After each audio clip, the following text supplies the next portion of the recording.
'Cause you know I'm so humble. I'm so humble. I'm so humble. I'm so humble. I'm a superstar. I kick down the door. Got the money in the... What's going on, people? It's the Xbot 448, and right now I am in the middle of a Warzone firefight match. Guys, this is a new type of video I'm thinking about bringing to the channel, and I just want to explain real quick what it is. Basically, for people who support my channel, people who follow me, stuff like that, I want to bring you guys kind of like closer to the way I think about things, because I know, I predict a lot of things. I don't hold a lot of stuff back, and I can be really adamant about what I feel within a certain topic, within a certain direction. So I figured it'd be good to show you guys how I kind of like brainstorm and to do it kind of like raw, uncut. That's what this is. As you can see the freestyle kind of like logo over it. That's what I'm basically doing as I'm playing the game. Just kind of thinking out loud about things. And for today's subject, I want to talk about basically how did Xbox become the foundation, like one of the foundations of where Microsoft is going into the future. Because if you look at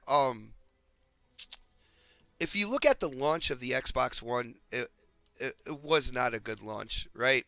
I mean, we can all pretty much agree to that, and yeah, we're still talking about the launch, but I'm trying to put things in a whole perspective here.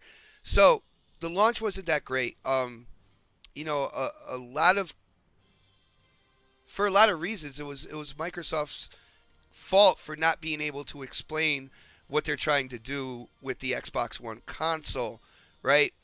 So you get that, and then you get like this huge shakeup within Microsoft. All right, I'm talking like new CEO with Satya Nadella.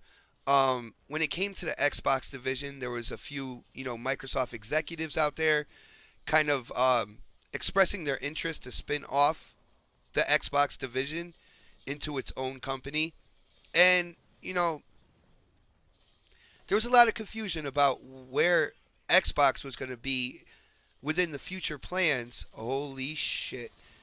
All right, 2 Warden Eternals. This is not going to be good for me. I'm going to need something hard here. But where Xbox fit with the future of Microsoft, because as people now know, Satya Nadella he's basically a services type person. He believes in offering services to the consumers, and he's a software guy. I mean, Microsoft is a software company. So in services and software, it's like, well, where does Xbox fit in all this, especially with that kind of like disaster of a launch? And it's funny because even within that launch and kind of how bad it was, freaking the Xbox Ones still sell. They still sold and they still sell incredibly well. So that's another thing in and of itself, how you can have such a bad launch and so much stigma around a console, a piece of hardware, and it still sells. It shows that there are Xbox fans out there, and there are people who enjoy Xbox as a platform. But with Satya Nadella being a services guy, a software guy, how did Xbox become part of the foundation, for the future of Microsoft? And whoever pitched this to Satya at whatever point in time, I would love to know who it was, because I give them a lot of credit. They are like business geniuses. Whoever did this, whether it was Phil Spencer, Aaron Greenberg, Mikey Barra, whoever it was, or whatever group went to Satya and was like, hey, you need the Xbox platform for what you're planning for Microsoft's future. And the thing is, what was created, all right, and what is being created with the Play Anywhere titles, the ability to buy a game on the console and also play it on PC if you like, and stuff like that. It's a connection between the PC gaming space and the console gaming space. And those are the two places that Microsoft is in.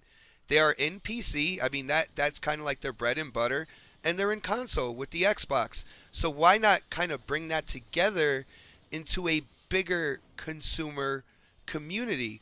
And then when you talk about services, um, I mean when you think about it, like you have two places. You have the PC, and then you have the console to be able to offer services.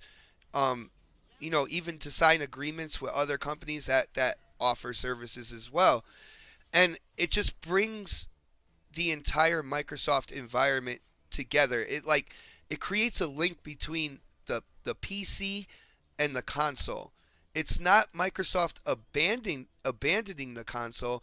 It was actually somebody going in and pitching to Satya Nadella that, hey, we have this other ecosystem right here when it comes to console, closed system gaming, right? And consoles are doing more now than just gaming. I mean, we saw it, really start last generation with like Netflix and stuff like that. And now that the Xbox One has been shown to be a Windows 10 device, there are so many more applications. You have the universal Windows apps and stuff like that that can be played on a console. So you have two different environments that you can offer services and software with.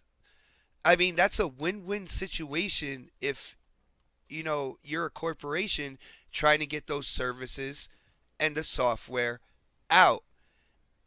And like I said, this is completely unedited, everything like that. I really want to know who pitched all this to Satya Nadella, because when some of the executives are like, "All right, the launch of the Xbox One wasn't that great. There's this huge hill we have to climb now. Is it really worth it, or should we spin off, the Xbox brand into its own company?" Whoever went in and was like, "No, no, see, this is the perfect thing for it's a part of the perfect storm for where Microsoft wants to go."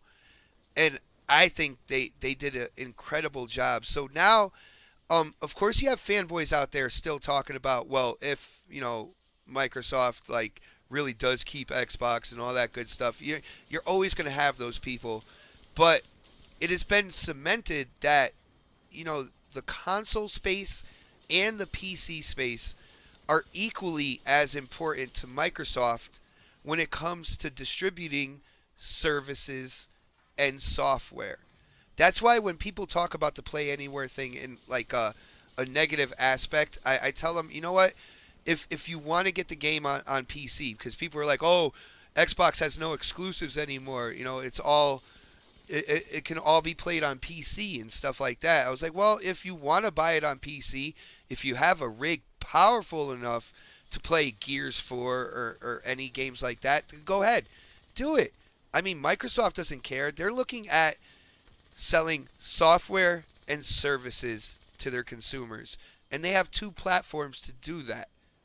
It might have been a little bit of a mystery in the beginning of this generation, like what was going to happen and stuff like that. But as these couple of years have gone by, I really feel like Microsoft's idea and where they want to go with things has really fleshed itself out, and it's kind of incredible if you look at like how big this could possibly get. And then you have like new technology powering new hardware, all that good stuff. We have a new Xbox coming out this year. That's not really a generational leap because Microsoft wants to do away with that as well.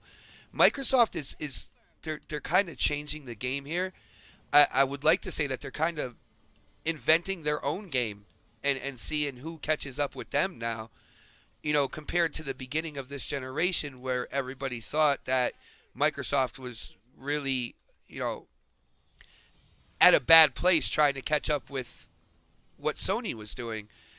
And the cool thing is with Microsoft, you always have to look at what the entire company is doing, what Microsoft is doing, because all the divisions are going to point towards that one direction. So now you have cloud services, which are going to be shown this year.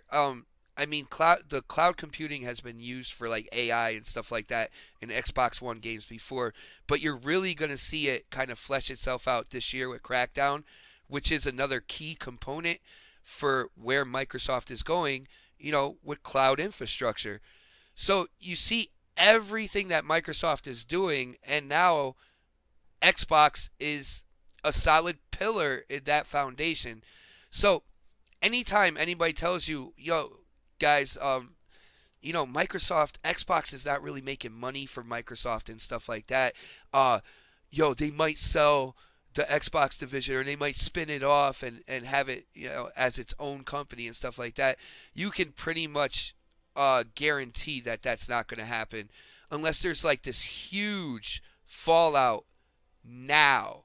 All right, it has to be now because Microsoft is now heading in this direction. Satya has had some time as a CEO of Microsoft under his belt. He's moving this company in the direction that he sees fit, which is services and software, right? And there has to be some type of big blow up. Like if Scorpio absolutely flops, then there's a possibility. But the Scorpio is not going to flop. I don't see that happening. Anybody who tells you that's going to happen, I don't know what to tell you to tell them, but they just don't look into stuff. So that's pretty much it for now. This is my first ever freestyle brainstorming. This is kind of like what I do. I go in, especially with like Firefight and Warzone, I'll go in and play, and I'll just like think about things and stuff like that. I couldn't even tell you half of the stuff I just did in this game. But we won, which was a good thing, right? And yeah, that's pretty much it for now. Hopefully you guys like this kind of like more kind of raw, uncut, no editing on a voiceover, no editing on the gameplay or anything like that.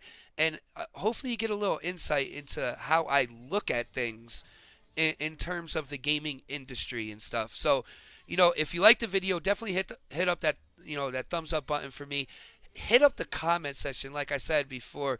Like, I really want to see what you guys think about this type of video. If you want me to do more and stuff like that. So definitely do that as well. And if you haven't subscribed yet, definitely subscribe. But as for now, this is the Xbot 448. And I am definitely signing off. They say they